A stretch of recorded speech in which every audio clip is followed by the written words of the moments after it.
in Geneva. Most of my learning initiatives and training are with the international organizations, the big leadership programs for polio and such like for IOM, WHO, UNAIDS. And I'm mainly face-to-face, but I'm being pushed more and more to do training and facilitation because I do so much around the world. And so this year I'm just launching and piloting a facilitation learning program using a platform that I'm totally unfamiliar with. And so I'm just here to see, are there any other things that could be interesting or useful to me that would allow me to do that? Good morning, everyone. I'm Vivek from a small island called Mauritius. You don't know where it is. Small town in the Indian Ocean next to Madagascar. And I'm here to share our experience in terms of using ICTs for development and empowerment and how to make the youngsters become more productive and increase their employability. No, just can I ask you to use the mic because of the remote participation? They can't. Okay, is that better? Just to say. Yeah. So when you're talking, if you put the mic on, that will be helpful. Okay. So you. Good morning, everyone. This is Vibol Chan. I'm working for the Lutheran World Federation. It's some kind of faith-based organization. We are working in some more than 33 countries in the world, across Asia and South and Africa. So we are working on development sectors, advocacies, and humanitarian sectors. And we are improving the evidence-based advocacy and development so that we are starting to use the online system with the really remote area where there is a lack of access to internet. So we are here to learn how the ICTs have the evidence-based development advocacies.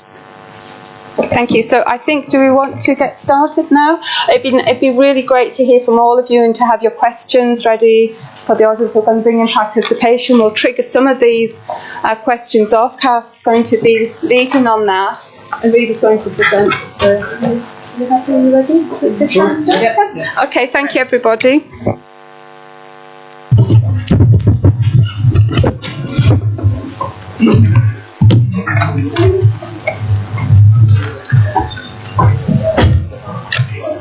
Okay.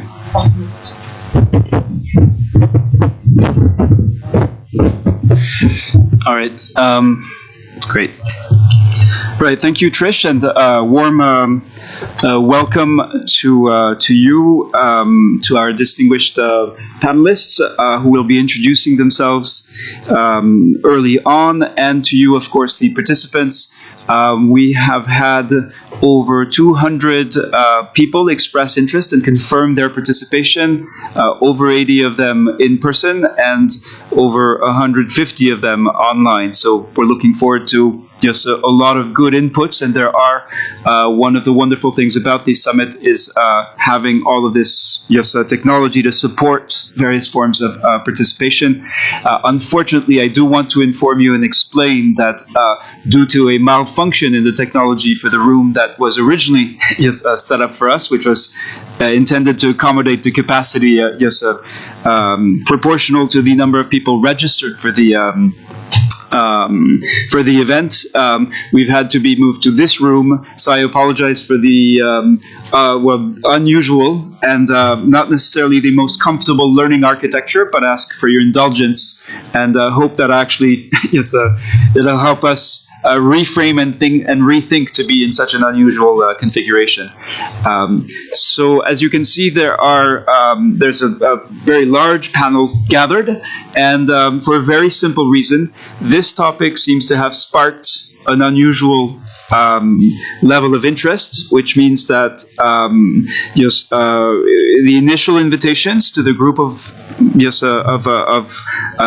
panelists, every panelist accepted the invitation, and we thought it would be profoundly interesting to try to have a fairly large discussion on a topic that's fairly new, and the sort of feedback we got, signals we got from the OECD, from other international organizations, from education technology firms, was this is actually precisely a really interesting moment to be asking these questions and to be sort of applying the lens of digital transformation to the to education, to SDG Goal 4, and specifically to Target 4.7, which is incredibly specific and incredibly broad, as it both very specifically calls for every human being on the planet to be empowered to contribute to to understand and contribute to sustainable development. So I just want to take a moment to introduce the Geneva Learning Foundation, one of the organizations in this panel. So the mission of the foundation was incorporated on March 16th last year. Is a brand new organization composed of a healthy mix of educators, humanitarians, people working in sustainable development and global health. Includes members from the International Red Cross Red Crescent movement, from the United Nations, and from international non-governmental organizations, so the three strands of the humanitarian movement or system.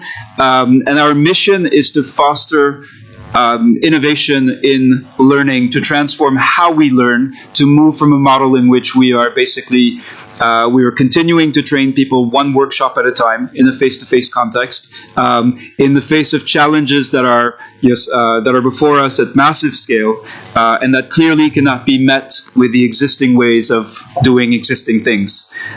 So we've been connecting in the last year and are building our first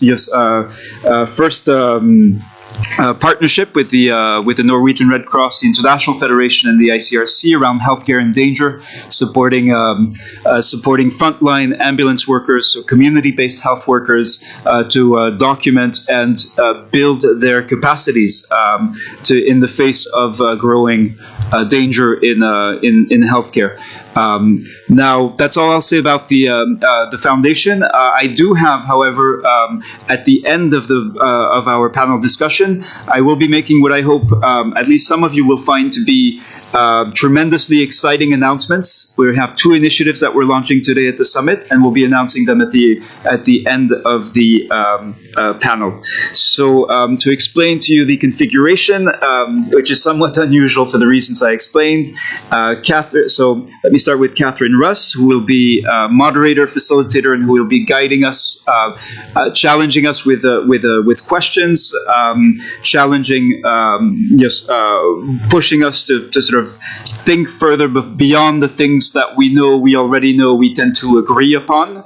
And then Patricia Charlton will be listening throughout, and at certain specific moments will be sort of sharing her sort of synthesis, insights, takeaways, coming back with more challenging questions and follow-ups, and really hopefully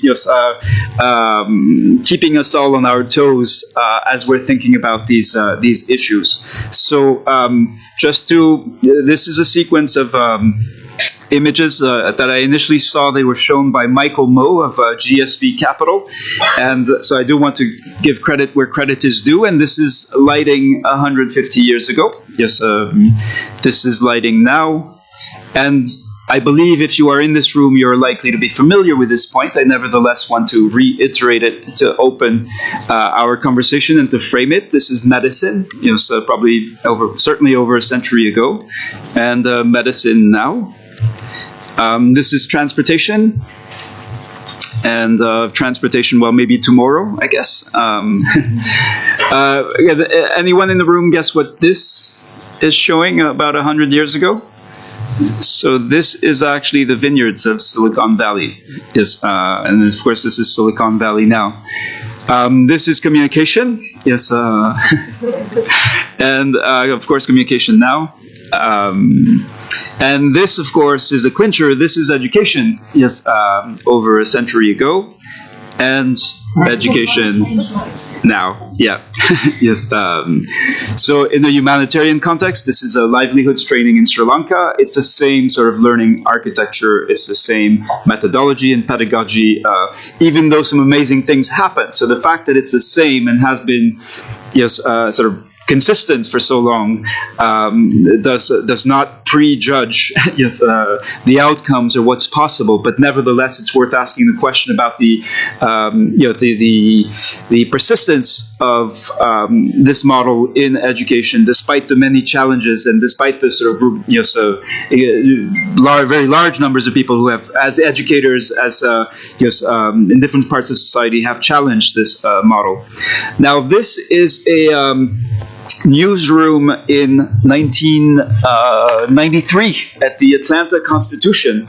So in thinking about this panel, my thought was, well, if we had pulled out 9 distinguished panelists from the Atlanta Constitution and other newspapers in the early 1990s, and we had gathered them around the table and we had asked them to think about the digital transformation of journalism or the digital transformation of newspapers, what might that conversation have looked like at the time? Yes, and I believe we now have 2020 hindsight to say that unfortunately the newspaper business as such did not anticipate, did not see what was coming, did not prepare, and has struggled to survive and thrive as a result. Now, new media have of course emerged, so I want to challenge us. Where are we positioned with respect to the unknown as educators? And with these changes that are going to happen, whether we like them or not. Yes. This, of course, is Napster. And this is, we do have some startups in the panel. And the idea that, someone can come out of seemingly nowhere and overnight, change the conversation, change the way things are done. In this case, listen to music. It's tempting to say, well, we just need the right app, to transform education. But I think there's something fundamentally different, and I'm hoping we can explore that. And I think the depth of the panelists, the depth that the panelists bring to the conversation will demonstrate that actually there's a number of things that are not peculiar, but significant about the nature of education as a mission, and that relates back to the SDGs, that make it actually a very different kind of challenge than that faced by other industries faced with digital transformation. So there is undeniably a digital transformation that is ongoing. What it means, how we leverage it, what are its limitations, what are the new problems or challenges it's going to create, we cannot know. But I do want to. I would pretend that educators, because of the nature of what we do, are uniquely positioned to bring sort of new ways of thinking and analyzing what is happening to digital transformation, not only for education, but for all of the other parts of society and the world that are going through it. And I'm hoping that the conversation that we'll have today with you will plead in favor of that assertion. So that's it for my introduction. I do want to highlight one sort of what I think is a key concept to sort of avert. These are just basically for the sake of efficiency. In the past, we've expended a lot of energy on comparing, asking questions about the superiority of one medium over another. Does learning work better face-to-face, or what are the benefits or disadvantages? Can we possibly learn as well online? So I think the days of, I think we've, at least in education, fairly definitively closed that chapter. And I just want to share one quote about what I think is a very interesting way. This is from Nathan Jurgensen, who's Snapchat's resident philosopher, which is something that I don't think could have existed 10 or 15 years ago, about what he calls is the digital dualism and the limitation of that, and that increasingly we live in this augmented reality where there's a constant interpenetration of online and offline. And that's where this idea of digital transformation is useful, because it helps us think not in terms of opposing online with face-to-face or one medium with another, but in terms of actually thinking of a change process and our role in that. However inevitable we may believe the changes are likely to be, that at the end of the day, it's our capacity, our will, our conviction, as educators to basically leverage what is happening to our societies has always been at the core of what we do, and certainly with respect to the SDGs, which is a formulation by the United Nations of what some shared goals and a common purpose might be. I think that we certainly have something to contribute along this line, these lines, away from false dualism such as a digital one, and thinking more in terms of change processes and this transformation that we are going through. So that's it. Thank you. Thank you, Reda. So a warm welcome, and as Reda sort of aptly set the scene, we are at a fantastic time in history. We're filled with opportunities, the explosion of new technology, the explosion of what we're learning about learning, and how we're actually moving from an old world to a new world, how we're actually, old systems are breaking down, new systems are forming. We're also at a unique juncture that we're having to learn new collaboration skills in order to harness the best of what is coming out of the new world to help the old world take the best of what was there and to utilize it for innovation, for bringing things to a wider audience. You know, Sarah was talking about democratizing leadership. That's one area that has been, in the domain of very senior people. And this is now called upon us, as well as education, to bring it to a wider audience. And so as we look at the sustainable goals, we need to look at how can we look at all the unsustainable ways we've been working to find new ways of creating innovation and social innovation. And so hopefully today, because of all the talent in the room, we can create potentially some new thinking around that. And so I'm going to move to my panel because we want to get talking as fast as possible. So I'm going to start with you if you'd like to start, and then we'll just move up to the top of the panel. If you'd just like to say a little bit about yourself, and then we'll come back to the first question. Yeah, good morning. So my name is Aape Pohjavret. I represent Funzi. I'm from Finland. I've been involved in digital for 30 years now, education in digital and learning since '89. I invented the mobile app in 2003. I've seen the penetration of mobility into the societies, started working extensively on mobile learning in 2009, established the fact in collaboration with Tec de Monterrey in Mexico that it works actually in classrooms. Since then, the intent is to deliver and give access to quality education to all mobile users. Our company is focused on delivering a service that optimizes the way new information is delivered to the users in the mobile setting so that it actually creates sustainable and scalable learning outcomes. We've succeeded in doing that. We've created jobs at a lower cost than anyone else on the planet does. We are the mechanism to deliver the learning. That's what work comes from. Thank you. This is digital transformation in action.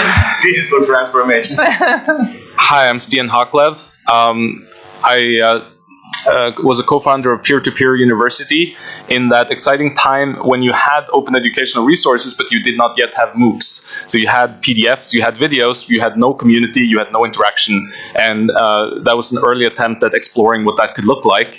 I did my PhD on a collaborative team-based MOOC for professional development of teachers, where we built a bunch of new technology to work with edX to enable both taking advantage of the masses of thousands of people who are bringing in new perspectives and resources, but also the small team-based collaboration that we know is extremely rich for fostering learning. Right now I'm at the EPFL here in Lausanne as a researcher, where we're trying to take all of those ideas and actually make them available to many more people, to create a platform, a flexible platform for authoring collaborative learning and running it, and to begin thinking about standards where we can much more easily integrate different tools built by different learning researchers, and where we can help the learning sciences accelerate by having people build on each other's tools and test theories instead of always having to reinvent the tools that already exist. Thank you. Good morning, everyone. I'm Gaël Mangui from France. I work with CRI, Center for Interdisciplinary Research. My background is in neuroscience, but then I moved to how knowledge is transformed by IT 20 years ago, and I've been working there since then. And the CRI is essentially working on this augmented reality that Reda was presenting, in the sense that technology itself is changing a lot of things, and we're going to cover that this morning, but technology is also changing the way people interact, especially the teachers and the learners, and we are developing new ways of learning in our center for kids 5 years old to lifelong learning, and all those processes involve huge peer-to-peer interaction, mentorship, and empowerment, which is now due thanks to technology, which is now possible. Thank you. Diana, would you like to go? Good morning. I'm Diana Laurillard, Professor of Learning with Digital Technology at University College London, and began my career using digital technology during my lectures in maths lectures in 1974, when I was using Open University television programs showing computer simulations of mathematical ideas, and from that moment was convinced by the value of digital technology for what it could do for education. And since then, I went to the Open University, where in the 90s we were turning it from a traditional distance learning university into an online open university, and then ended up going into government to run the UK's e-learning strategy. And during those 3 years, I think I decided that we cannot rely on politics to take us forward in this area, and we're much better off relying on teachers. Teachers are everywhere. Teachers are the ones who are with their students learning how to use technology in the context of education, and working through the teachers will be much better for us. And that's what brings me to arguing that MOOCs are a good way forward for doing this on the large scale, and you will be hearing more about MOOCs from Neil as well. But this is the way in which we get to the professionals who can change what happens at the local level. So this is where I put my faith in what we can do now with the technology. Hi everyone, my name's Bodo. I run a social venture that tackles audacious projects, many of which are unsuccessful. And that's the goal. We try to tackle some audacious projects. So one is we're trying to reach the 250 million children that don't have access to schools and teachers. Another project which I want to share with you here today is how to open source social innovation and use that as a fundamental mechanism to teach kids in a practical manner. That's it. Good morning, everybody. My name is Neil Blakeman. I'm the Chief Business Officer for FutureLearn.com, which is a leading MOOC platform. Building on what Diana was saying, we work with 150 leading universities and educational specialist organisations, including University College London. So far, we're reaching around 6 million learners in virtually every country of the world. And our learning design is built very much around social learning, the notion that the learners learn as much from each other as they do from the educators. So we're very excited to be here, very excited to listen and learn. We've got some very good practical examples already of reaching out to disadvantaged communities, to special communities like refugees, taking massive open courses and funneling down to local delivery. So it seems, it seems to me that in terms of accessibility and scale and working with partners to produce the right content, we can absolutely address these objectives as they've been outlined. And our examples in emergency response, humanitarian response, in other aspects of attracting specific target audiences around the world at scale and at speed, including things like the Ebola virus, the Zika virus, and working with the Red Cross, the International Red Cross. I think it's a very, very exciting time to be addressing these objectives. Thank you.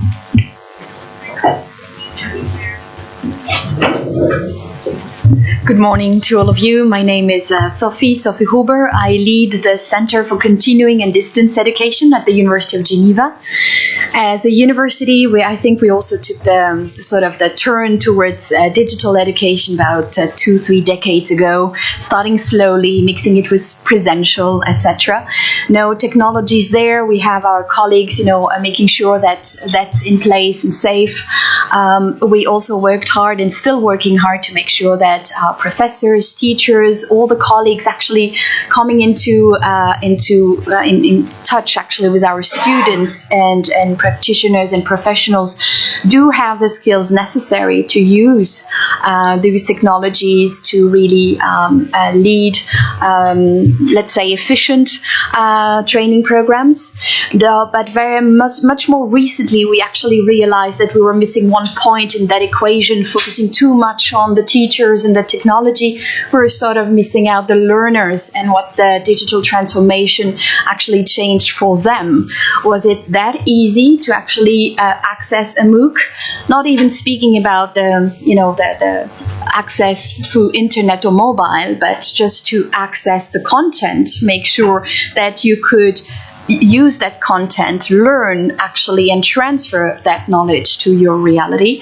So we recently launched a project specifically on that, making sure that we could understand what our learners would feel and experience, and trying to make sure that at some point we would at least help them be self-aware of what digital tools actually means for learning.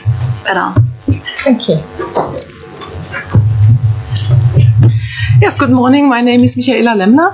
I'm from Germany. I'm representing a small department within a very big company. So I'm from SAP SE. It's a software leading company. I'm leading a little department in comparison, which is called Open SAP University. SAP, as a software vendor, of course, has the idea to sell software and to train people on that software.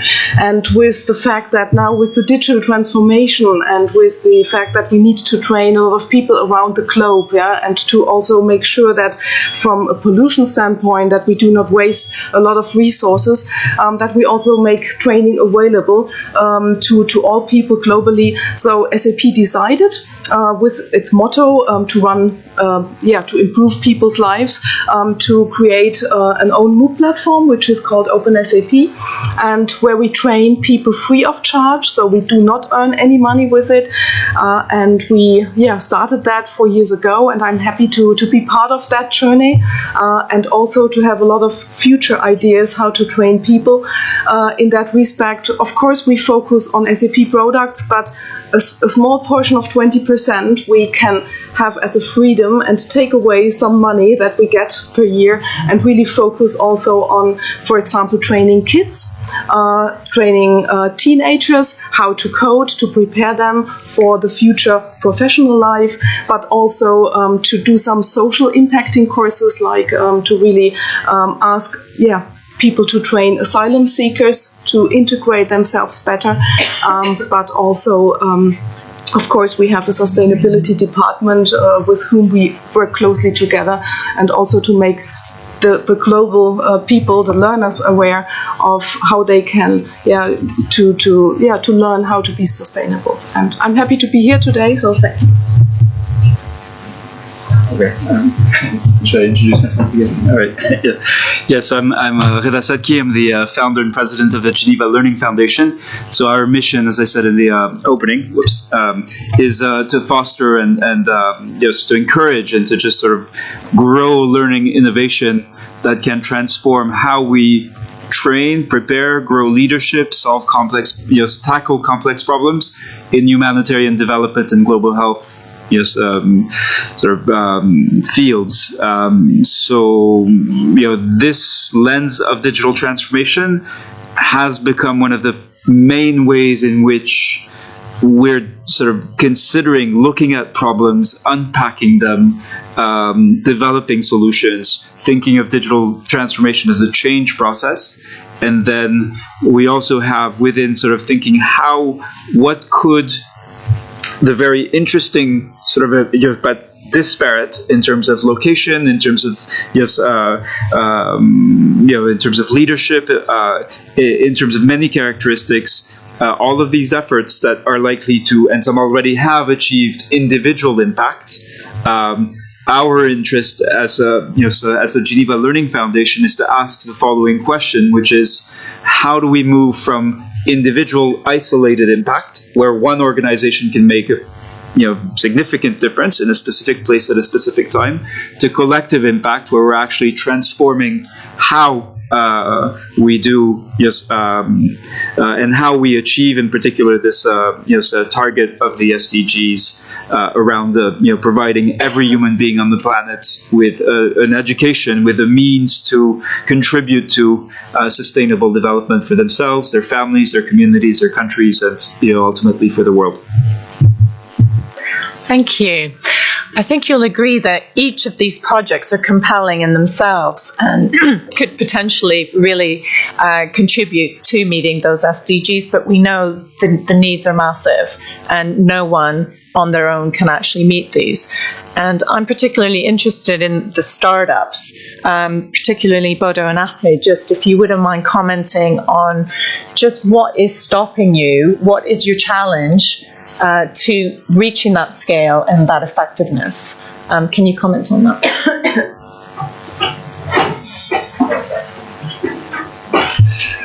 I think the scale question is crucial, because we need to contextualize this. By 2030, we're trying to achieve these huge goals, right? And if we are simply going to progress at our standard process, we're not going to achieve them. We need to think radically different, and we need to include radically different approaches to solving these problems. Simply the status quo, and even if we progress at the trajectory we're going now, we're not going to reach the goals of the Sustainable Development Goals. And so whatever we do, it needs to be radical. It needs to be very different to the way we're doing things now. Okay. Ape, can you comment on what radically different things you might be doing in order to help accelerate that? To put you on the spot. Yeah, I'm a private individual. So this is a very good point. The radicalism is actually, when we started our project, there was a group of individuals. We founders had together been working for more than 100 years in the field of mobile, and had access to hundreds and thousands of failed projects. And we started by looking at what had succeeded and trying to understand why it had succeeded. And the real thing, the big radical difference was we had to start thinking and planning and designing the whole project globally, as a global project. If you go through hundreds, and I have lots of friends who are researchers. I'm not an academic. We do research. We do small things that are measurable and that then we hope or believe that could be scaled. But that's not true. It is untrue. In the digital realm, the only mechanism to survive and to be able to have a global impact is actually to design globally. Now the challenge, and I think that others might vouch for me, if you approach as a startup with a team of 2 or 3 individuals and you walk towards, whether it's UN or whether it's your government or VCs or whoever who needs to fund you, and tell them, hi, we're 3 people and we've decided that we're going to change the way the world learns. Everybody looks at you and they say one specific wrong question, show me where it works and show me the verification. To design into the future means you have to look into the future and not limit yourself by looking into the past and seeking verification of the past. The transformation from making things better needs to happen into making better things. The transformation needs to happen from being reactive into proactive. You need to have a design thinking as your guide and use academic research and all those verifications and the business logic, use them as your kind of a funnel into the future, and just make certain that you're in the funnel. And that kind of forward thinking is something that is not directly well supported by everyone. Thank you. How can research help to support those trailblazers, those people that actually want to take risks and provide new solutions? So I think a major problem is the incentive systems in academia today, which always asks you to come up with new ideas. And so I see so many things that were a new idea. It was published in the journal, and then they had to find a new grant to support themselves. So they had to have another new idea instead of taking that idea and actually publishing it, making it usable under different conditions, documenting it, spreading it, and so on. And how, and that could be spinning off a startup. That's sometimes the solution, but oftentimes the product is at a too early stage to really be viable. And also one of the big problems for the education startups, we have about 30 education startups at EPFL campus right now, and many of them are struggling with their business model. Who are we selling to? Are we selling to the parents, to the children? Well, to the parents, to the schools, to the cities? Are we contracting with future employers who can use this to recruit people? And what does that have to say about how we design things? So I think finding new ways of taking great innovations from research, connecting them with international organizations, connecting them with startups, but also larger companies who might have more resources to be able to commercialize something, and of course with a network of educators who are doing this on a daily basis and actually making it very prestigious for a researcher to have an innovation that is used widely and not just a paper that got a lot of citations. So of course there's that blockage of, so who's going to invest in that innovation, and where's the appetite for risk, and can we collectively take risks so that there's less impact on one sector or one individual? Diana, I don't know if you can comment on that. Well, I think that's a good question. I like the issue that Ape raised earlier on about how when you are expecting to innovate, everybody wants to see the evidence that it works, and that's not going to happen. The value of research is that it gives you some ideas, it gives you some evidence of impact, but that doesn't necessarily work everywhere.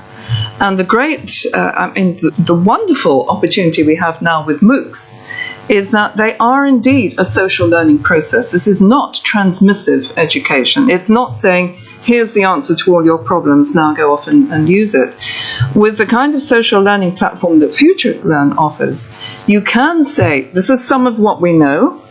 Now, how do you react to that in your local context? And hear back from those people, because after all, the people who are taking MOOCs are people like us. I mean, they are highly qualified professionals. And I was very interested to hear that we have a number of people in the audience who are interested in leadership, because that's where the failure lies at the moment for me. They don't ask that burning question, how can technology help? Because they don't begin to understand it. And that works all the way down in the education system, from policymakers through institutional leaders in schools, universities, colleges, everywhere. They're not asking that question, how can technology help? It's what every industry should ask everywhere. Because it can always do something. It won't necessarily be the sine qua non. It won't necessarily be the only thing you can do. But it will always do something. And we're talking here about large-scale collective impact.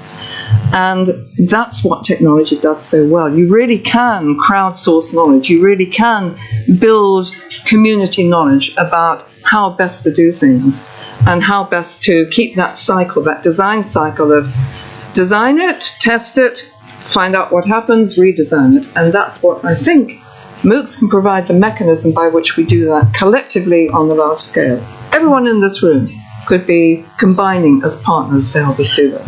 Yeah. Very quickly, if I can just add to that, I think all of that research, all of this learning needs to be open as part of the process. We're all able to contribute our thoughts and our feelings and our ideas, test those out in the open, and that needs to be open.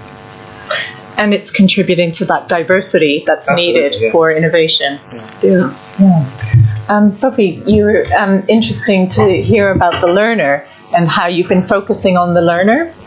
Yes, indeed. Actually, we also looked at the MOOCs and the way they could actually spread, etc., and realized that numbers and figures given by Coursera, colleagues at FutureLearn, but also edX, etc., were showing that after a little while, a number of people would actually move out of that opportunity to learn. So what was missing there? A number of research has gone into it, and no, it's sort of fairly well recognized that to actually access, the MOOCs and its content and really learn, you do need some digital literacy skills.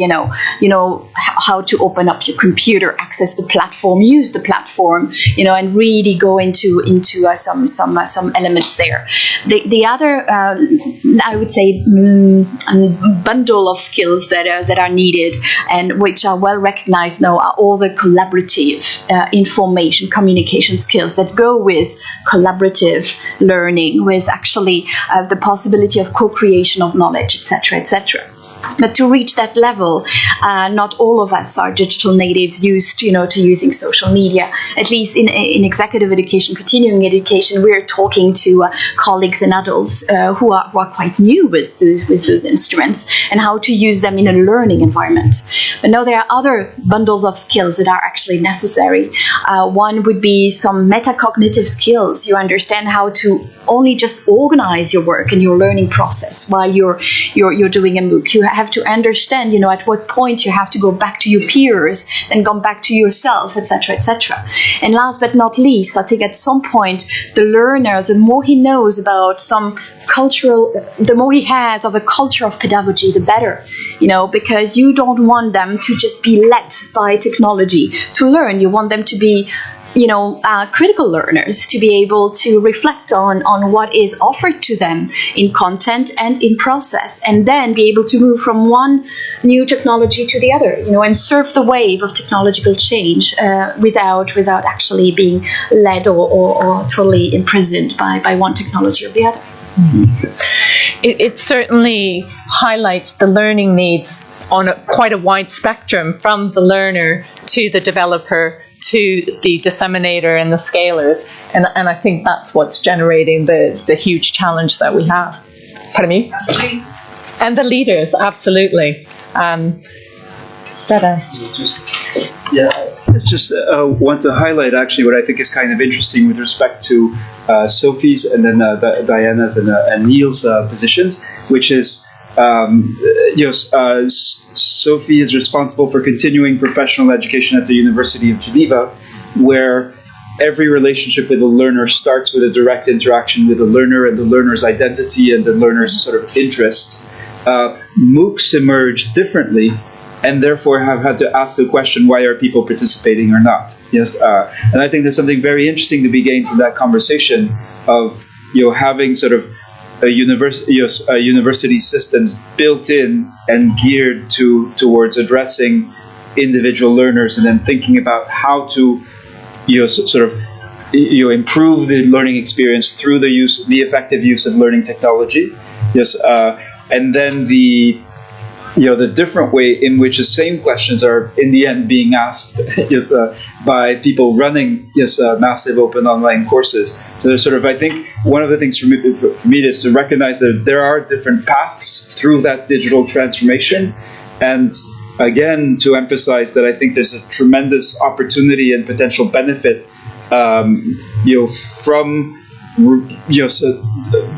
avoiding throwing out the proverbial baby with the digital or the pre-digital bathwater, and to actually look at the experiences in which, and all of the myriad ways in which universities in the past have connected to all kinds of people at distance, the non-traditional students, the distance learning students, and really drawing on that experience and connecting it through research. And I think that hasn't been done perhaps as much as it should.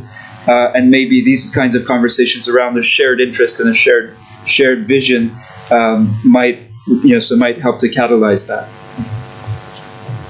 Thank you, Just quickly respond to that, because I think we have exactly that issue to contend with in a new project we're just starting called Relief, which is working with refugee and host communities initially in Lebanon, to help with sustainable, inclusive growth among those communities, because host communities are usually the poorest in a country, and yet that's where they host the refugees coming to that country. So they need to learn about waste management, urban regeneration, sustainable prosperity from the ground up, because it's not going to trickle down in those places.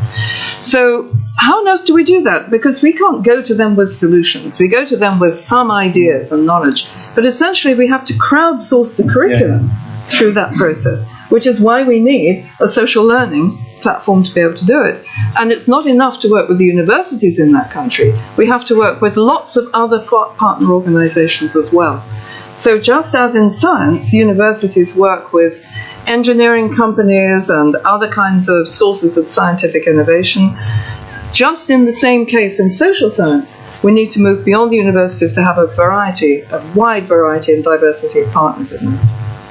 Thank you. Just before I go to Ape, I just wanted to ask you, what is research doing to foster that? Oh, here you go. So actually, I would like to tell a little story that is bridging, I think, everything which has been said before. And the key to that is what we call learning through research. Because in the university, I mean, a traditional university, you go to university, you take the courses, and then you get an internship, and then you do your blah, blah, blah. And ultimately, you do research, right? That's the story. But if you're a kid, you ask questions, and you do your research. And actually, we all do our research all the time. And in fact, the students, they can do the research very young, right? So now I tell the story, and you will see how that bridge. Do you know open source drug discovery? Anyone? No. So open source drug discovery started 15 years ago in India. And what they do is first realize that TB, tuberculosis, one of the most dreadful neglected disease, had absolutely no resources to work on the genome which was sequenced and which was there, because it's a neglected disease. So what did they do? They build the IT infrastructure, they bring the students, 1,200 of them, and they say, go annotate the genome. That would have taken 15 years for a lab. It just took 1 year to complete. And based on that, they started to work on the model, and they modelized the entire TB genome with thousands of genes, hundreds of metabolites, etc. And at the end of the day, now they have good drugs that are in the pipe for the 10th or less than that of the money that would have been required for a company. Right, so it's an immense accelerator of research.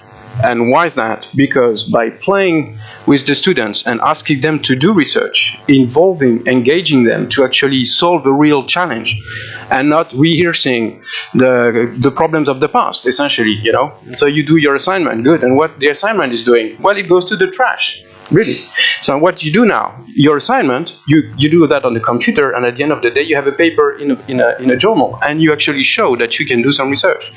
So this is one example that bridges among. The MOOCs are becoming more and more complex, and I think the future of the MOOCs is what we call the Moore, and in French it's called l'amour, so which is even better.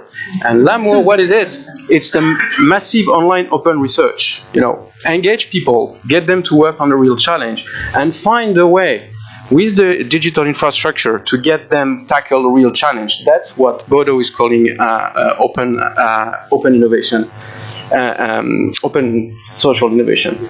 That's really what we need to do, and that brings the research, the education, the digital transformation for the SDG. Thank you. Just before I go to Ape, I just want to say to anyone online, if you have got any questions, please type through, because we will come to you, and you have a voice out there, even if we don't see you. So, Ape. Yeah, I just wanted to point out, excuse me, that the context, if you speak on a planetary level, that's what we did. Sorry to say, coming from Finland, Finland, the global north and Europe actually plays very small part in shaping the future of the planet. You have to look at the educational systems of the global south, especially those places where the population grows, such as sub-Saharan Africa, and you have to understand that the needs and the challenges we are solving should be those solved problems. And I don't know, we're active there. We're currently seeing we can address also the global north problems, but that's not that interesting because I think and we believe that the global north will survive if it solves the problem of the global south. So looking at, because that's totally, the current education system has no ways of growing to meet the needs of the population. And that population will grow. There's no question about it. There's only one tool, and that's why we chose the mobile tool, because they will not have broadband, they will not have big screens. The only thing they will already have is the mobile device. And that's a totally different setting. And if I ask my friend Jan de Rockmans, who's a very good transformational scientist from the Netherlands a few years back, Jan, come and have a look at the societies of the global south and transform them, he said, I can't come because there's no structures to transform. That's not a joke. Yeah, we can laugh about it, but and that's sort of like the scope of things that is important, at least for our kids. Thank you. So that suggests some quite radical rethinking, or new thinking rather than rethinking. Michaela, you haven't had a chance to comment from your perspective, and you were saying how small you are, but I'm sure you're having extra impact, and what are you doing in order to get that scale, that reach that you need to? Yeah, I mean, I need to clearly distinguish that today I'm not here to make marketing for a company, but I'm representing a company, so also my view is for sure out of that context. But what we learned is that, yes, if we have a right and good quality of content, and if we have the power and be bold to also think over the edge, with creating MOOCs in that respect, we can reach a lot. So I just would like to give you that example that we struggled a lot while planning a course for German people to teach asylum seekers when we had the big, let's say, crowd of people coming over the past 2 years. And of course we had to think about what does it mean if we have a discussion forum up and running. We bring such a topic as a company into the world, and so we were afraid of negative comments about things that could happen, and we thought, do we need to ask for allowance? But we just didn't. We decided, yes, we will do that, and we will go for it, and we just see what happens. And nothing happened, nothing bad happened. So in fact, there was a big surprise that a lot of people were who never had the opportunity to learn online, teachers in Germany who are normally teaching kids in classrooms, they were starting with us learning online, and really were giving us a good feedback, how this works very well, so that they can reuse it. And what I want to say is that we have so much potential with the MOOCs, bringing people together to peer assessment. Listen to the learner, what the learner says, what the learner gives as feedback to either our products, of course, but also to bring in good ideas, so that we can listen to it and that we have then the power to work on it together with others. So that's what we learned over the past 4 years. Thank you. So we clearly have a wide spectrum both of learning needs and also where people are at. And so I wanted to go to Neil at FutureLearn, because we have learners on every end of the spectrum. We've got those young learners right on the edge with all the devices, and we've got sort of 80-year-olds struggling to order their groceries online. And so how are you? Yes, I'll come to questions immediately after Neil, so I just want to give a chance. It's not a question, it's just because the quality of the marks are not really good, so I have to ask you to really speak closer to the mic, because they're really trouble to understand all the meeting, the remote. Is this to everybody? It's like, I think it's on the front. Okay. The panel. Okay, so if everyone can be much closer to the microphone when speaking to ensure that the voices come through. Yeah. So what are you doing at FutureLearn to really manage quite a long and large spectrum of people? Yeah, excuse me. We, clearly we're welcoming learners of, as you say, from every age, from 9 to over 90 years old. The great thing is that the penetration of mobile is increasing, and we were lucky at FutureLearn to come slightly later than a couple of other platforms, and we were designed to be as effective on mobile from day one as on PC or tablet. So, with increasing mobile penetration and constantly improving internet access, although still a huge job to do, of course, the penetration of learning and these opportunities is increasing dramatically. The level of experimentation by our university and other partners is moving very quickly now. And just to mention those examples, we've had three sets of examples that I think are particularly exciting. One, reaching out to provide courses to non-OECD countries. We reached over 100 countries just to provide, in this case, UK university courses free of charge to new audiences, many of whom we'd barely penetrated before. But that was a government-funded initiative, working together with the British Council. And that was hugely successful over a 3-month period early this year.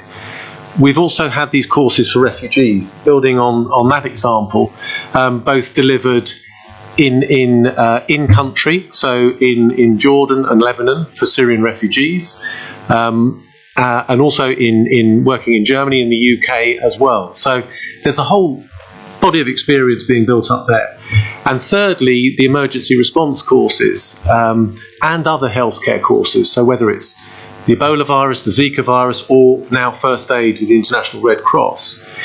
The question going through my mind is if we can collectively agree what specific burning questions we want to address, it's now perfectly possible to do that and reach these audiences and put in place the follow-up processes to then deliver locally. We just need to decide what to focus on, I think. Okay, thank you. So on that note, I'm going to go to the audience and see what you think should be some of the burning questions that we need to answer, or any comments that you have. And please turn your mic on, speak close to the mic, and if you have a specific person you want to address your question to, please do so. Okay, thank you very much for this introduction first. I have a burning question, and learning has always been about transmission of values, or value has a big part in learning.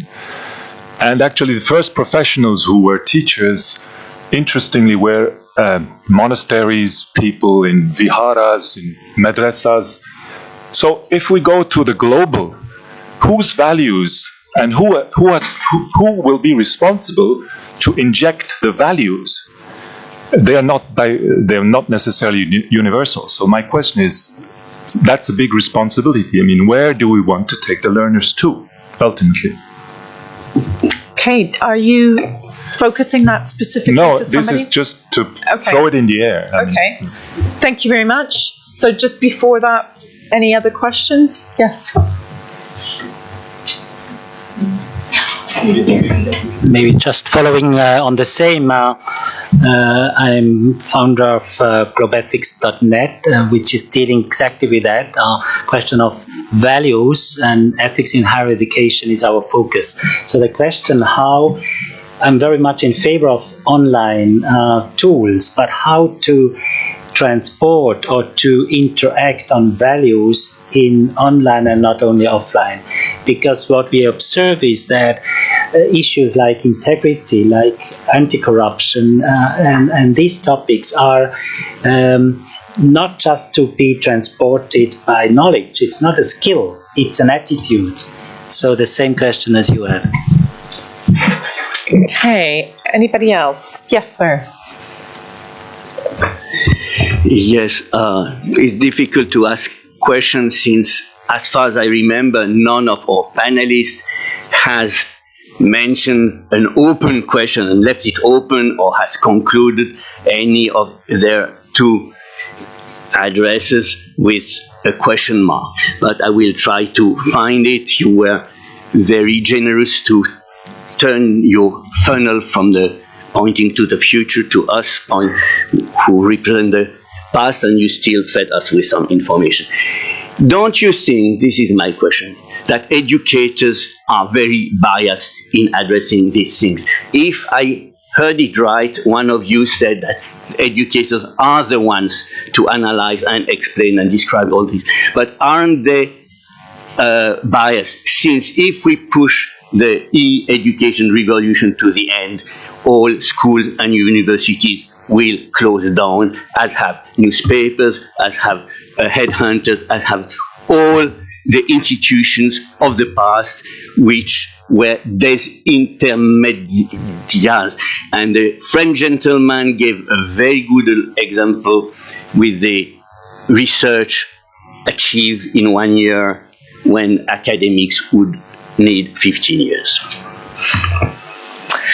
Thank you for this provocative question. And I'm going to open to the panel as to who would like to answer that. Aple? If I start with the values, it's an excellent question. There's a lot of questions about the values that the future society should represent, and I'm taking sort of like the scientific approach that we're taking in our business. We're looking at what are the things that are required for the societies of the future to be good. Trust needs to be at the heart. So we need to look at trust development and what technologies and what solutions can create trust, because trust is at the heart of innovation, trade, and education, amongst others. Then we need to create empathy, because empathy is me towards others, creating societies and communities surrounded by local values that are strong.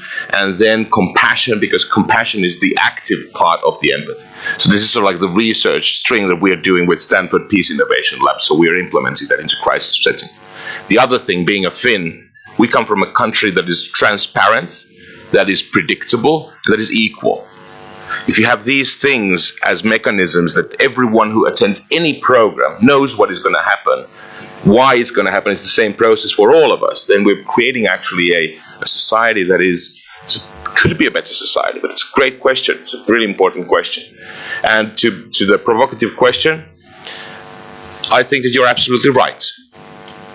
Education is what happens in institutions where someone has decided what the people should learn. Learning takes place wherever and whenever. That's why the education system has to renew itself faster than it is currently doing. Otherwise, it will be left alone with the kids of the educators attending the educational institutions, keeping their parents happy. Provocative answer. Anyone else? Diana? Sophie? Sorry. Actually, let me come back on this idea that we do need to have learners that are actually aware of what is offered to them.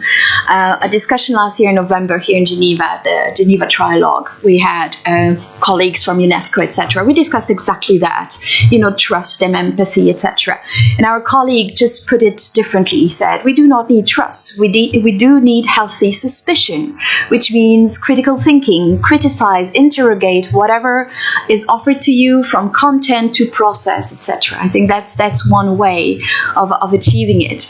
Then in terms of intermediaries, if not the educational system, then someone else. But someone needs to be there at some point to still foster that critical thinking and healthy suspicion, and to possibly broker knowledge between one source and another, and localization of knowledge may be some of the answers, an answer as well. Then thanks. I like that. Brokers of knowledge. Sorry?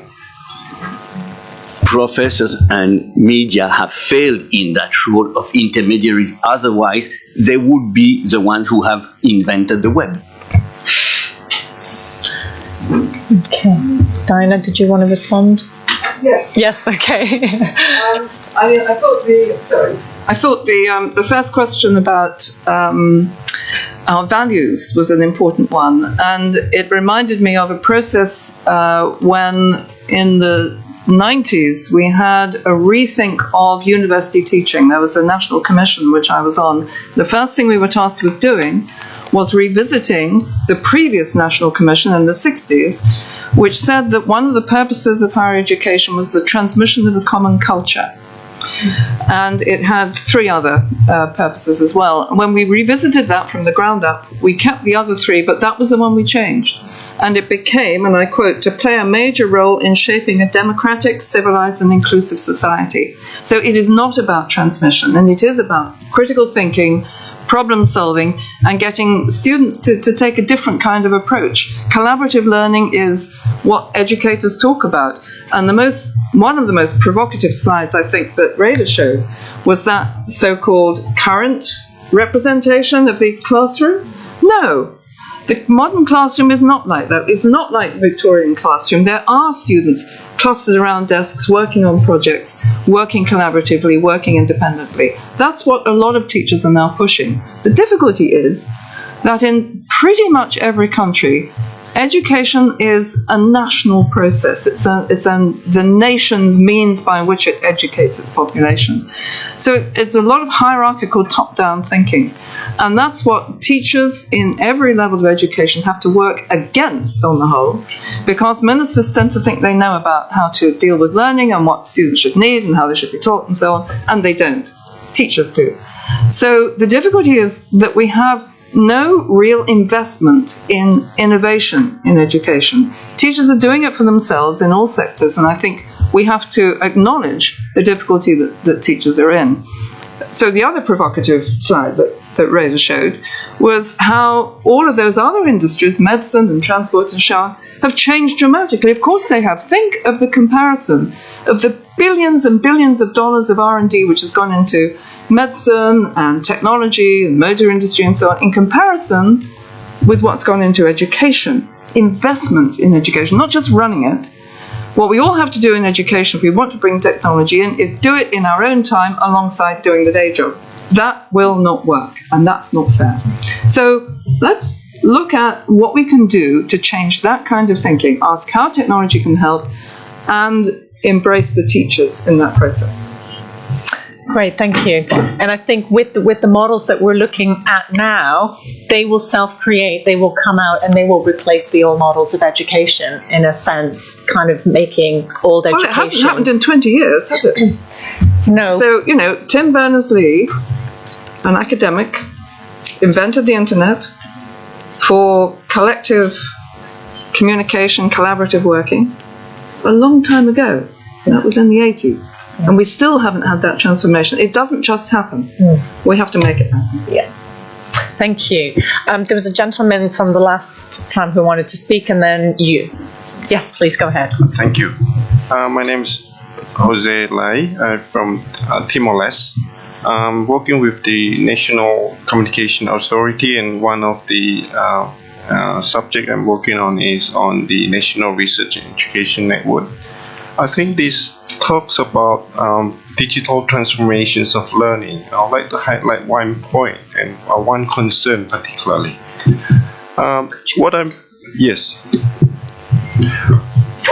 What's been missing here is the role of the use of big data. So I've been, for example, I've read here that you've been really talking about massive social learning. And the things that what Google's and others are doing at these stages, that if you send emails about a special brand of some things, and then when you browse the internet, those advertisements just comes up. These things has to go into the education's new platforms or tools that's probably be useful. Now the questions I have then is that I think this is only about time that it will happen. Then the question is about this massive data collections. What sort of data is needed to create that, and who is going to handle that? Whether countries like mine will have access to that. Now, I think those questions that we need to ask here. Thank you. Thank you. Okay, so what you're asking is how big data is being utilized, and how are we maximizing what we know about big data to accelerate? And also the handling of the access to that, so that others can benefit from it. Okay, can anyone answer that? Okay. Thank you. Coming from Finland, we are one of the core goals, one of the values is a derivative of our open source movements, Linux and other things. All information that we store is anonymized. So the data of the learners is like the Australians say, it's data. The data is there. You can have learners' profiles, but you don't know who those people are. That's really important, because we want to open that data is accessible to learners, because we currently have the biggest repository of data about humans learning on mobile devices, things that are important to them, driven by their intrinsic motivation. That is data that is difficult to use because research in this field is rather new because the data is being born. There isn't much data. This is a really, really big issue, and that's good that it's being addressed at an event like ITU that has a neutral role, because there are organizations in various countries, and I'm not going to name those countries with funny presidents or others, who might have different interests to use that data, because using that data you can actually do bad things. In our work with refugees, we actually understood it was God-given, or it was a good thing that we had actually built the system so that you can't point the learner who learns.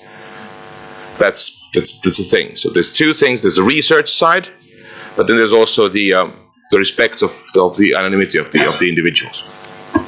Thank you. I'm just going to go. There's two more burning questions. If it's quick, I'll if you just thanks. So Finland got, of course, the leadership on this. Just to mention the other side of the coin, as you know, in the US, Facebook and Google are investing hundreds of millions of dollars on platform to individualize learning, where they have the data, and so you don't have access to it, I don't have access to it, they do, and they are building an ecosystem that is, frankly, going to change the game. Very important point.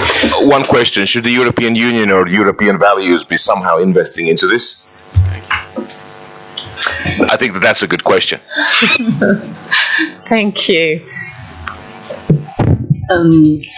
I work for Corp Academy, a startup in the collider that Sian mentioned at EPFL, and we're working with companies to create MOOCs. And so I was thinking, is there a way to use companies in a more positive way than what we just explored?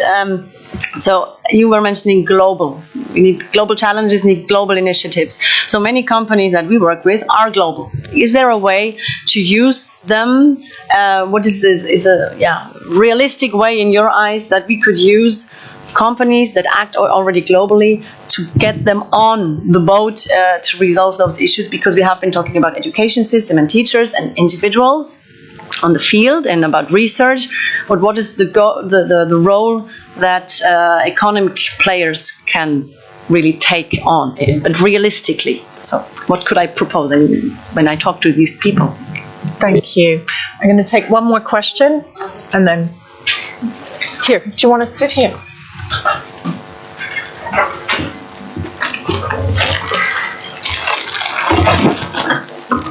Oops.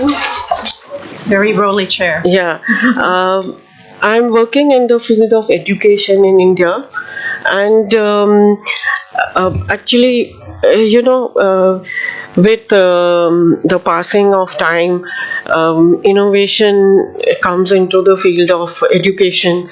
But I would like to draw your attention to the ancient methods which were used in India for education. And they imparted a holistic approach towards education. It was not only towards bookish knowledge. The people, they entrusted their children to the rishis. The rishis were the ancient gurus. They entrusted their children there. Even kings, they sent their children to these ashrams. And these ashrams, they imparted a holistic view to education. I'm going back to the question of values, which the gentleman said. And those are very important if we have to have a society which is just and where we can trust people. So it is very important, a holistic approach to education, right from the school period. So even the kings used to entrust their children there, and since they were kings, they were taught the art of they were archery and all that. They were taught to be warriors also. And now I come to the point that the science of yoga. The science of yoga was imparted by these rishis, and I feel that actually the human mind The human mind is the receptor of all knowledge, and it is a big trouble creator.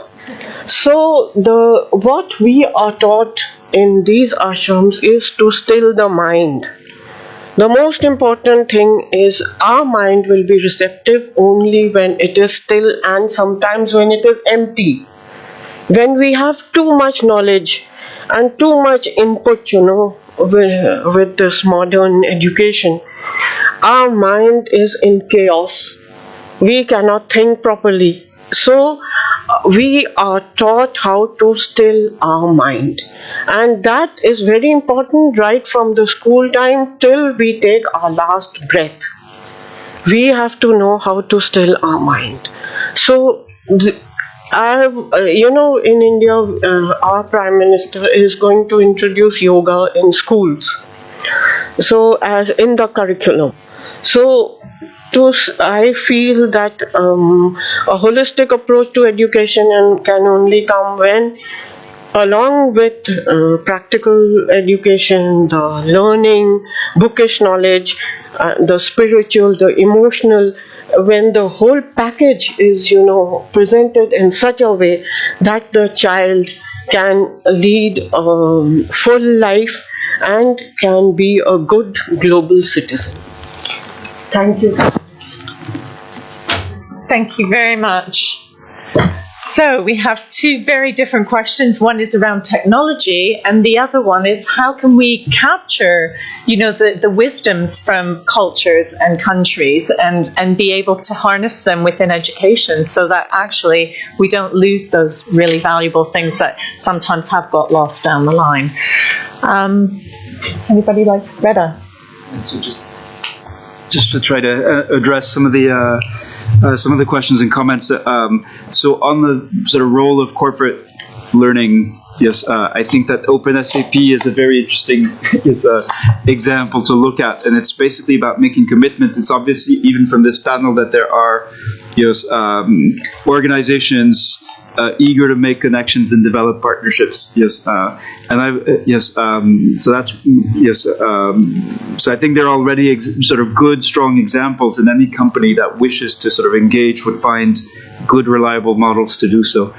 On the sort of spiritual dimension of digital learning, I'm actually convinced that, and this is just sort of something I believe, that in the coming decades we will see new forms of spirituality and grow out of the new ways of connecting and being human with each other that we are gaining through these amazing technologies.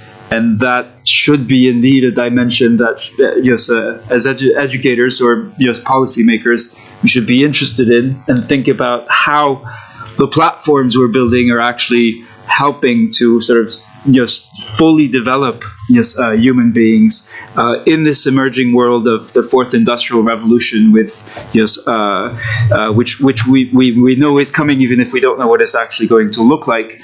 Now, what I am wary of is what Evgeny Morozov has called technological solutionism, and I heard it in a couple of the comments, including the ones that consisted of saying, well, actually, we have all the, we have the platform, and I think there's at least 3 or 4 of us that if you asked us, can we today, change the world with the platforms that we're developing or that we're supporting, we would all say a resounding yes. But I'd actually like to just sort of claim that it's more complicated than we'd like it to be, and that's a good thing.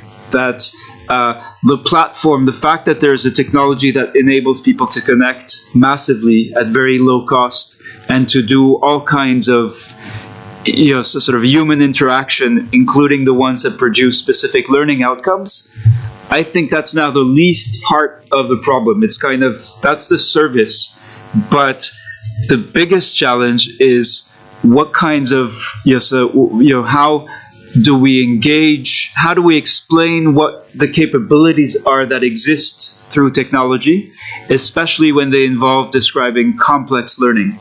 So, for example, in a world of where we're still mired in sort of thinking in terms of training or capacity building, how do we move? How do we explain to an international organization that thinks it has a training problem that there's actually a leadership gap, and that it's that gap that needs to be addressed?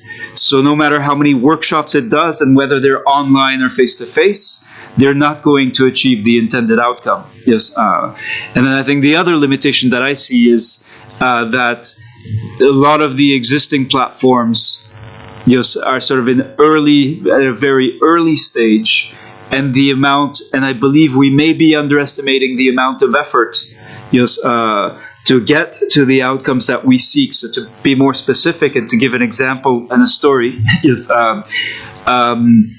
there's an issue around healthcare in danger, currently, where healthcare workers on the front lines and in communities, both at peace and at war, increasingly face violence of all kinds.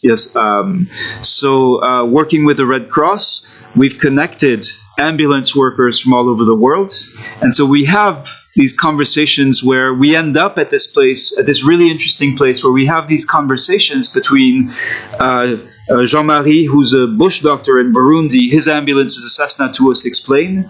He's talking to Romeo, who is a Filipino nurse stationed in Baghdad. His ambulance is a Medivac helicopter. Talking to a lady from Philippines Red Cross who's getting her ambulance ready because there's a tropical storm about to hit the country. And they're talking to Shane in Toronto, who's preparing his organization for mass casualty incidents. So that's a very interesting moment, to be able to do that at a very low cost, with people staying where they are without having to move physical bodies around.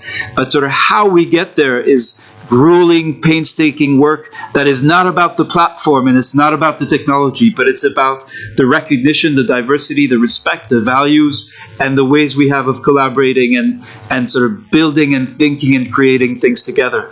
So I think the question of values is an important one, but I would posit that if we do our job right, then from the platforms will emerge values that will actually be more diverse, will more fully recognize diversity of situations, of contexts, of beliefs than we've ever been able to do before. So that's also tremendously exciting moment to be a part of. But again, we need to remain extremely modest because we are at the very, very early days of this.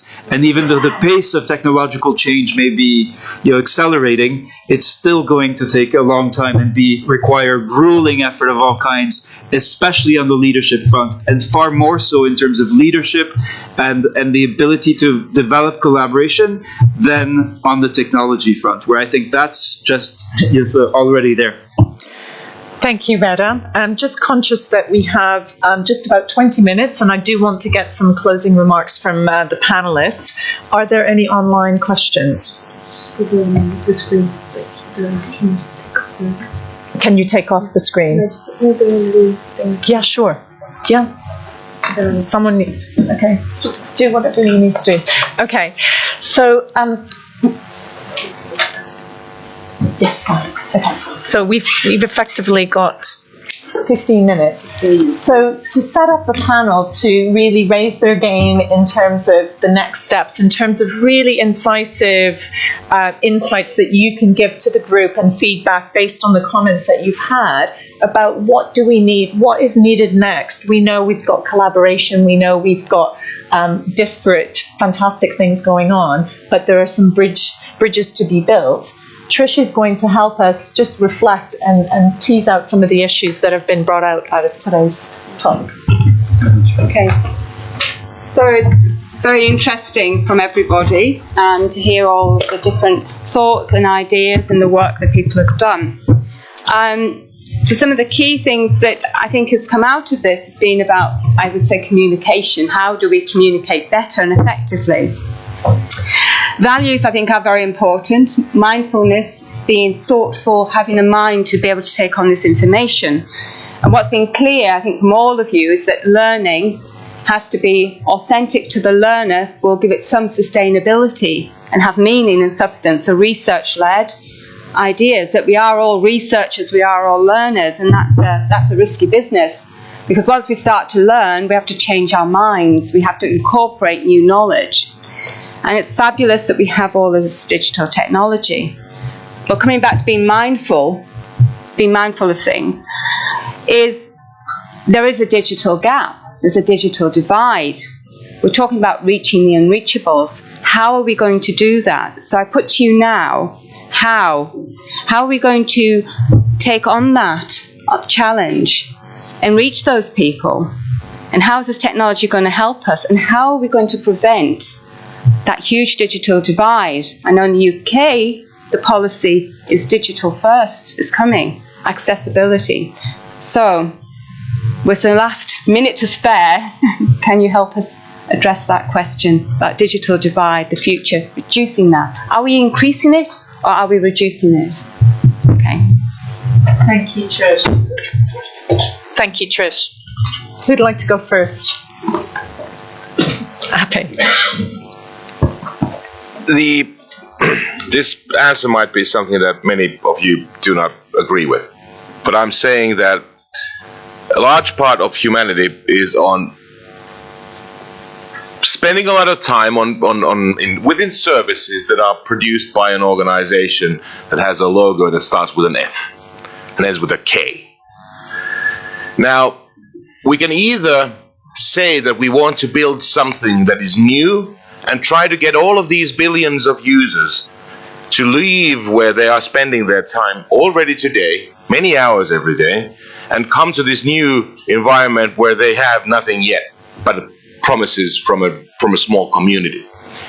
I think that those people should be seen as something that is, and see it as the place where all of the learners already are. At the end of last year, 575 million people who were only mobile first of that platform said they want to learn things. I love small technology projects. I have good friends who've done open source development. I love it. The challenge is, it's me and my buddies. If we want to have global impact, we need to go where the people are and get them and give them something where they are, whenever they are there. Thank you. Okay, I'm going to give a minute to each panelist. Who'd like to go next? Yes, please. So I think the digital divide is not only about technology and power and Wi-Fi and stuff like that. It's also about language, for example. And we've heard a number of people mention this idea about the transmission model from the global north to the global south. And one of the exciting potentials about digital technology, and MOOCs, is that it has the potential to put a lot of people on a level playing field. It doesn't necessarily happen, but even back in the open educational resources days, I often went to conferences criticizing the big US universities for bragging about how their courses had been translated into 5 or 10 languages, and saying, well, why don't you go and find an amazing Chinese course on Chinese philosophy and subtitle that into English and offer it to your students at Harvard? Why is there a willingness to engage both ways? A friend of mine is involved with something called BioLine, which has helped more than 100 African, Latin American paper-based journals become online open access. And that actually led to local researchers researching things that maybe have more of a local, regional importance that can't publish in Science and Nature, not only get cited by Western colleagues, but actually having an impact in neighboring countries that didn't even know about them. So I think there's a lot that we can do in terms of stabilizing making the flow of knowledge much more multifaceted. Thank you.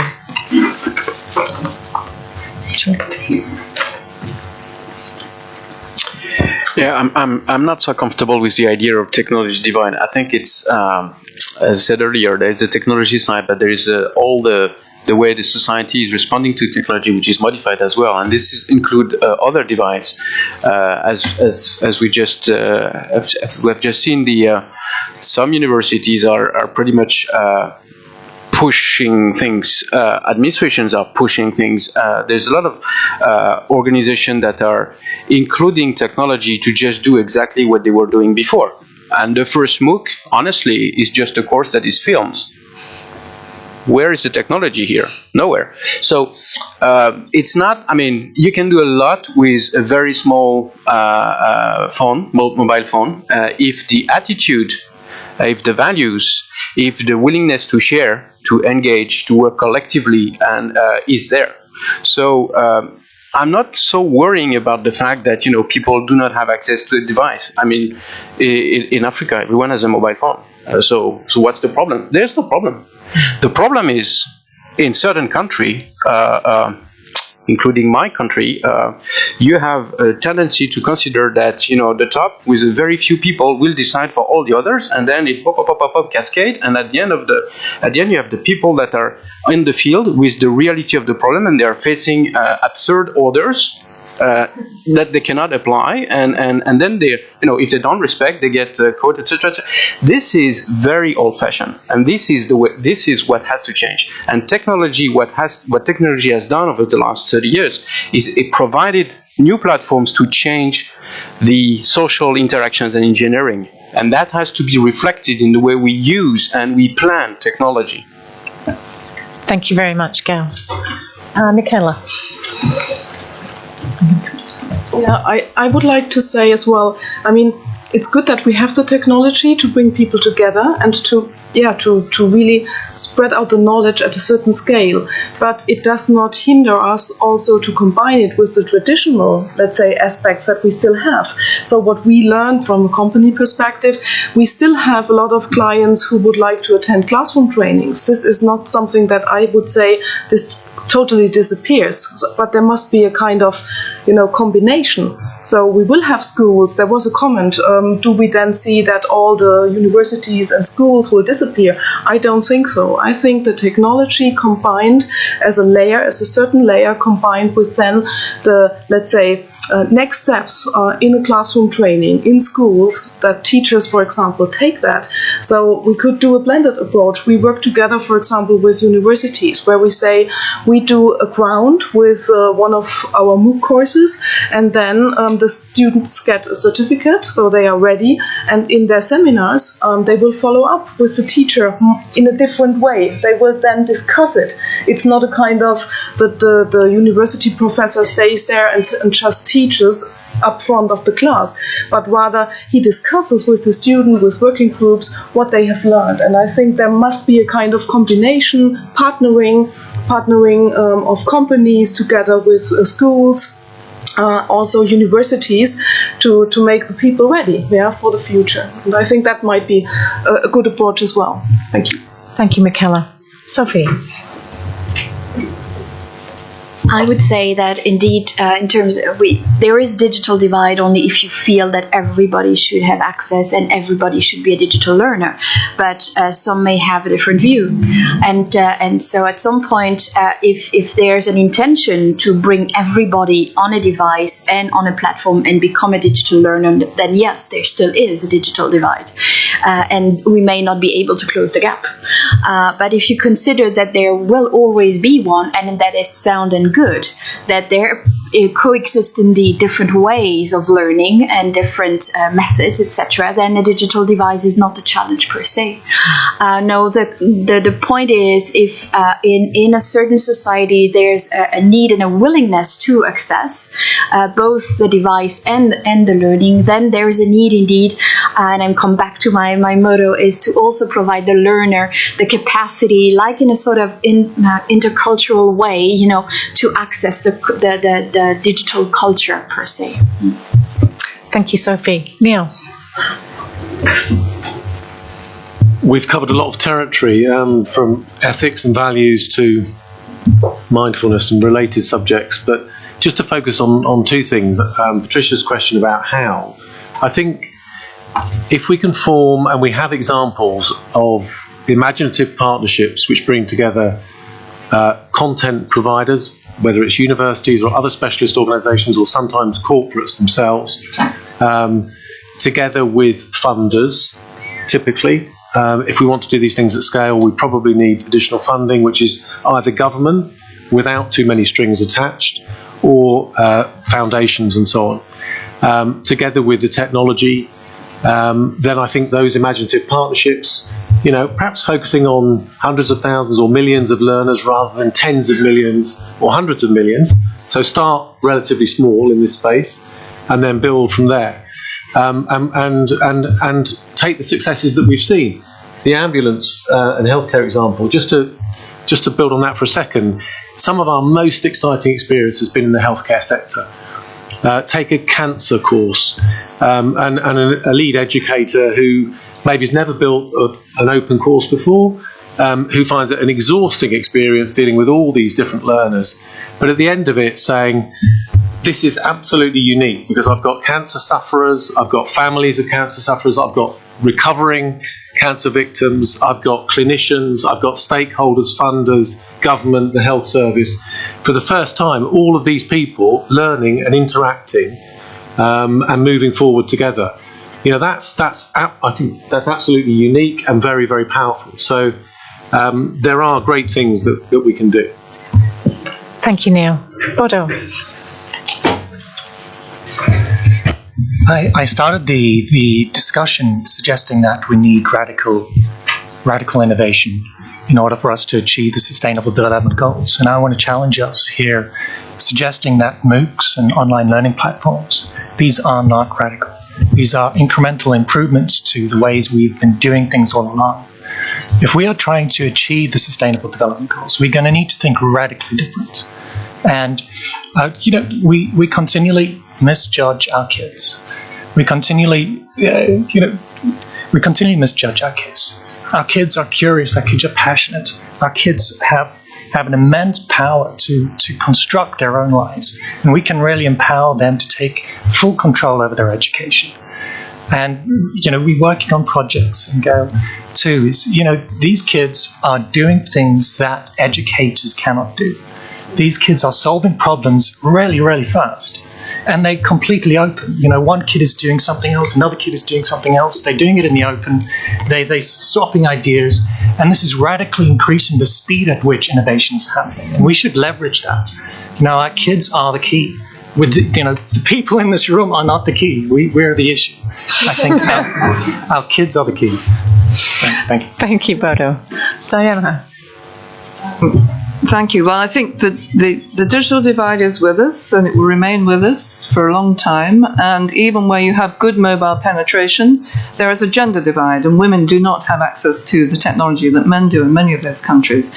But I think it helps us not to start with the technology, but to start with the problem, the big problem. We have some big challenging problems. If we just take the one that's most relevant to us in this room at the moment, UNESCO's estimate that by 2020 we will need 32 million teachers in order to achieve SDG 4, Universal Basic Education. That's 3 years away. Now, unless we think on the radical large scale, there's no hope of achieving that, and there's no point in it remaining hopeless. So let's just think about what it could do. If you just do the arithmetic on what a MOOC can do, if you have 10,000 professionals in a MOOC, each of whom runs a course for 25 people at national level in their country, each of whom works with just 4 local teachers in villages or townships or migrant communities, that's 1 million teachers. So let's just think about what the technology could conceivably do, and then recognize that there's a problem in those local transitions. You've got to have local organizations to organize that, but none of those people actually need the technology. They can have the individual person teaching them. So there is a way in which we can begin to break that ground. But it does mean that we have to recognize the importance of investment of this kind and of asking that burning question, how can technology help? Because it always can. Thank you, Diana. And many bridges to be built to make that happen. I've just been made conscious that we have one person online who's got a question, and even though we have run out of time, I do want them to have the voice, and even if we could hear the question and to have that person be able to voice that for the group, I think it'd be fair. Okay, so this is Richard Vines, I hope I pronounced it well, asking the question. He says, it was mentioned that large corporates like Google are investing in new platforms. Is there a role for new types of platform cooperative which are structured around different governance and data sharing arrangements? That's the question. Okay, Thank you. Didn't hear it 100%, but it was about, is there a role for Google. The question is there a role for new types of platforms, cooperatives, which are structured around different governance and data sharing arrangements? I think we have to leave it there because we have to wrap up. There's another workshop coming in. Yeah. So we can take that question, and I think we can respond. Can we respond online? Do we have access? Perhaps we can respond together collectively to that question as well. But Rita has a few final things. Sure. So Before you go. Yep. Before you go.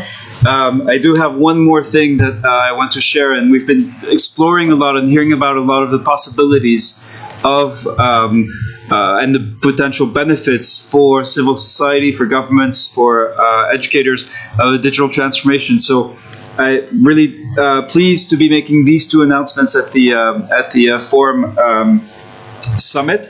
Last year we ran an initiative called Digital Scholar, and this was the first public-facing initiative that we did as the Geneva Learning Foundation. We were overwhelmed by the level of interest because the proposition was not to take a course to acquire knowledge, but to take a course to learn to develop and think about the design of effective digital learning. So we had hundreds of participants from all over the world. Dozens of them have become scholar apprentices, and building on this experience last year, we're doing two things in 2017. One is we're renewing this open course with no upper limit to the number of participants. So if you are interested in developing the new skills and exploring the kind of leadership that is needed to lead this digital transformation of learning, in 2 weeks we'll be launching a 4-week course. It is open access. We are also asking interested organizations to make a cost contribution. We're interested in building sustainable business models for education, and I think that's a question of financing that was alluded to. So that's the first initiative. Very much encourage you if you're interested in following up on these issues, and there are, of course, other resources we'll be sharing through the open platform we set up for the workshop. Second, and for any organization in the room or listening on the internet or who somehow just discovers that this workshop happened, we've thought about how to engage with organizations as partners and how to get people sort of over the divide of the difficulty in comprehending the kind of complex learning solutions that exist that can help transform very quickly, very cheaply, our ability to build capacity, our ability to develop new leadership. And so we're launching our first call for proposals in which we are open to both individuals and organizations who believe that they have a complex challenge that has resisted previous approaches, and that is, so that sort of intersects with some of these dilemmas and issues we've been exploring in the panel. And around this call for proposals, we will work with a small number of partners and stakeholders to build out some of these initiatives using the experience with a number of the pilots we've already completed in the last couple of years. So this we call the Scholar Partnership, and it is the conjunction of the University of Illinois College of Education, the Geneva Learning Foundation, and a Swiss educational technology startup, LSI. So if your organization is asking any of these questions, if you're facing a complex challenge that involves capacity building, leadership, strategy execution, or learning, if you're interested in empowering local communities and connecting them to global networks, I give you one example, the ambulance one, and we heard several others from the panel. And I think this is key, if you realize that the established ways, the old ways of doing things are not going to work to give you the outcomes that you need with respect to this challenge, then I suggest and recommend and encourage you to look at the call for proposals and express your interest in order to be able to apply and to submit your proposal. So where we think we can help, very pragmatically, this is not prospective, maybe we'd like to do this, or this is stuff that we have piloted that has delivered results that and it can be used to build capacity at country and sub-country level. It can support some more conventional forms of learning, education and training, including basic knowledge acquisition. It can help an organization move from strategy to execution. 70% of strategies fail because of a failed execution. It can help accelerate the development of new leadership. Can help develop case studies and so on. You see the other examples here. The point is, it's completely agnostic as to the specific topic or subject matter that we're talking about with respect to these. So it is a very versatile approach. And this is why we're so excited about it, and having seen it work and deliver results in pilot projects, why we are launching this call of proposals and inviting interested organizations to express interest starting today. And you'll find it on the Geneva Learning Foundation's website. Now, there are three major challenges. So that's scaling up education in ways that are financially sustainable. And that financial sustainability will be a key component of the call for proposals. The question of leadership, which we've heard is so central in many domains, and then actually being able to execute on global strategies in ways that strengthen diversity. So the approach is very simple with respect to the call for proposals. Is you'll be asked to define a problem statement, to really zero in on what is the problem you're trying to solve and explain why it's resisted conventional approaches, and then seeing if it's a match with the scholar approach, and then actually figuring out what success might look like and running from there. So you do have a very specific timeline. You can submit your expression of interest as of today. There will be the call for proposals will be open as of 3rd of July, which is the same day that we are launching the new Digital Scholar course. There will be an online briefing that week, and then the deadline for submission of proposals will be the 30th of September. Selection will be by the end of October, and then we'll be looking at, depending on the individual projects. And there is no cookie cutter approach, because we know that if it's a complex problem, there is no simple sort of platform-based approach that will do it. It'll be about figuring out the culture, figuring out the many dimensions of the problem that your organization is or the challenge that your organization is facing, in order to crack it. So this is the address. If you are interested, please do have a look. It's learning.foundation. It kind of looks like an unusual URL. I've dropped out of the full screen mode. So it's just /EOI. EOI is for expression of interest. Yes. And very much encourage you to look at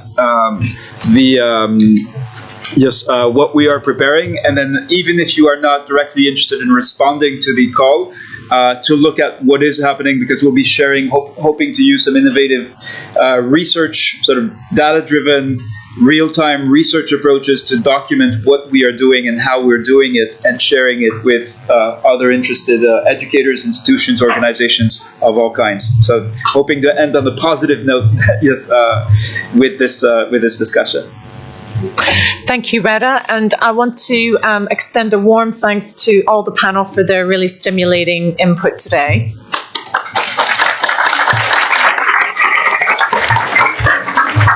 And a big thanks to all of you for participating and coming today. Thank you.